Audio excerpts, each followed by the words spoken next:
Hi guys, kakarating na namin ng Cavite. Tamang tambay muna, chill lang. By the way, meron pala kami ngayong project sa bahay. Mag-aayos kami ng kwarto, lalagyan namin ng vinil. Nakabili si Mrs. ng vinil sa Shopee. Papakita ko sa inyo mamaya. Ito yung nabili namin. Wow! Sa Shopee, 50 pieces yan. Murang-mura lang. Tsaka tatanggalin niyo yung likod niyan lang, ididikit lang sa sahig. Tapos yun na, parang tiles na. Ganda, di ba? Ayan, nilinis muna niya yung kwarto para walang alikabok. Tapos vacuumin para at least mas malinis. Tapos maya-maya, kung makikita nyo, babasain niya yan para siguradong malinis na malinis. Yan, yan mo, binabasa na, di ba?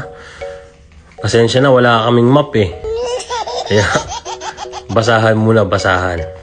Pag nakaluwag-luwag, may map na. Yun, nakita nyo na. Yun, simula na ni Mrs. Para na nagpapuzzle. Tingnan nyo yung outcome ng ginawa niya. Maganda yan.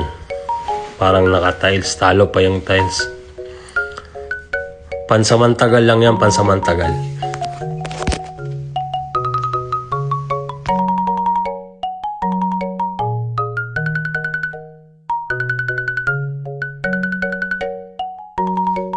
Oh, ito na yung outcome. Chilling, di ba? Maganda. Saan ka pa? Kala mo naka-tiles, pinil lang yan.